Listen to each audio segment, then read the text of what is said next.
We are born as fish in a toxic ocean,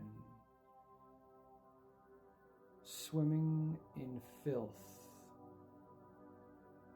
We assume this is the way it is.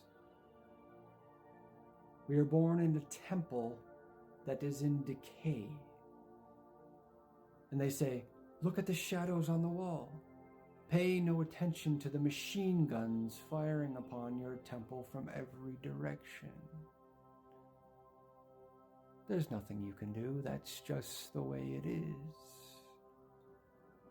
Here, why don't you hold this stick of dynamite in your temple? Everything will be fine.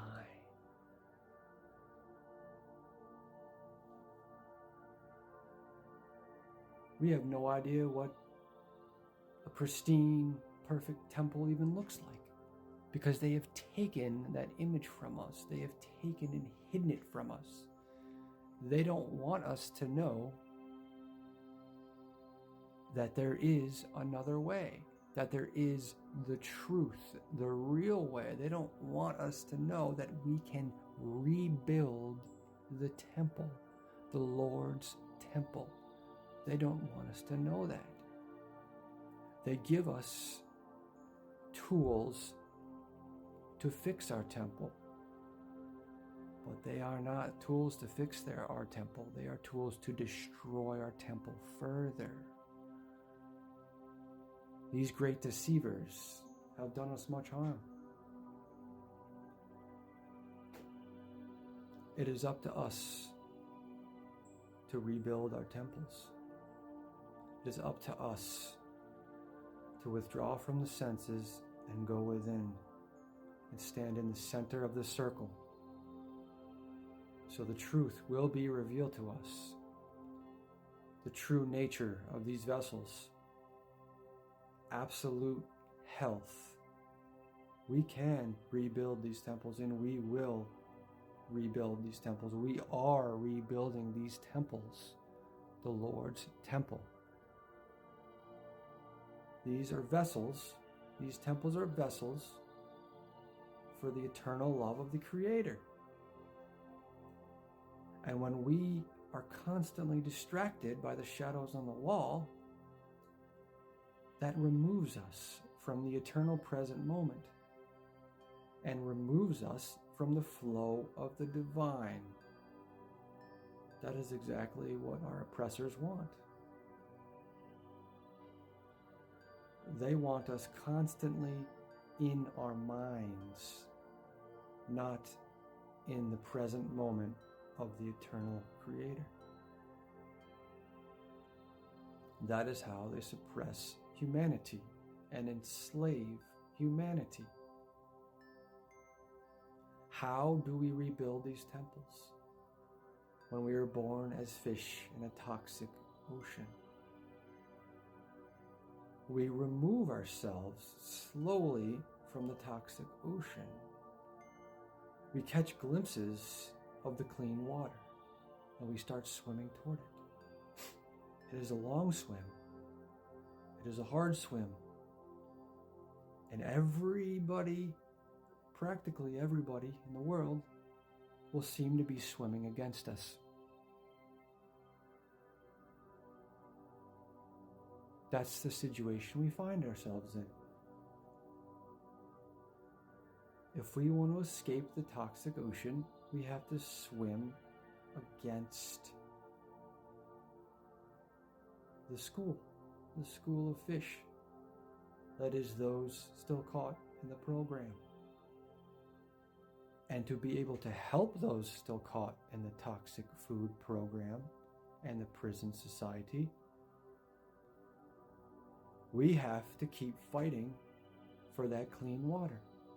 We have to keep fighting to rebuild our temples. We need to be the example of the rebuilt, pristine temple for others to see, because it has been removed. It has been removed from the view of all of us. We have no idea what the temple is even supposed to look like, because the examples of that have been demolished. So how do we rebuild the temple? Through purification and through presence. We must remember that everything is God. Everything, everyone, everywhere, all the time. Omniscient, omnipresent, omnipotent. Including these vessels. And the greatest thing we can do, the greatest devotion to the Creator, is to show the utmost respect for these temples and to rebuild them. Do not believe anyone who tells you these temples cannot be rebuilt, because they can. They can be rebuilt, they can be regenerated, and they can be brought back to a level of health, our natural and God-given level of health that we're supposed to have. They can be brought back to this.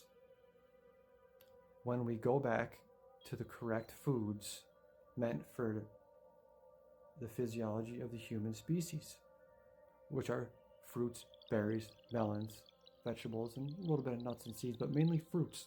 We are frugivores. Fruit is the key that unlocks the hidden door in the temple, where all the true building materials are kept. Fruit is what hydrates these horribly dehydrated bodies and starts pushing out all the old crumbled rocks and allows the new rocks to be brought in, stronger and better than ever.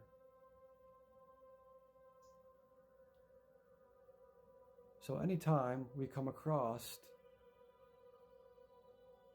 someone telling us you cannot rebuild a temple, you are destined to be a pile of rubble.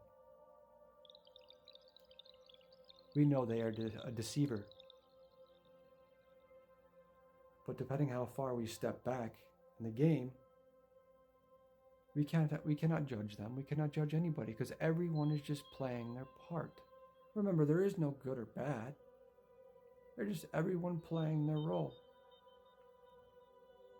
We have to love unconditionally, intensely and unconditionally, as everything and everyone is God's love. Everything. It is a practice. It takes time, but we can do it. And every one of us that continues to work on ourselves will provide a stepping stone for someone else. So don't think your work is going unnoticed. It is not. Remember, do your work and step back. We're not worried about the result. We're not worried about success or failure. We're not worried about monetary gain. We are worried about focusing on God's eternal love in the present moment and rebuilding these temples through purification and detoxification. That is the path to creating utopia, the paradise on earth. We need to be the example. We need to be the rebuilt temple for all to see. And we have to take it one day at a time. That's all you can do. One day at a time, because that's all there is the present moment. So remember not to judge yourself. There is no failure. It is all a part of the same journey. It is all a stepping stone on the journey. We go back, we go forward, or what we perceive as back and forward, but it's all just on the same path. And once we're on the path of awakening, of purification, you may say, oh, I slipped up, but you always come back to the path.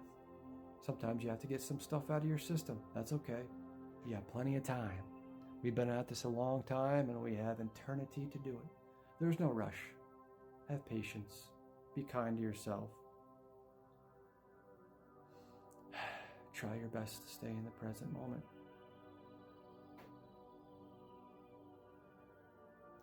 I am God's eternal love pouring forth.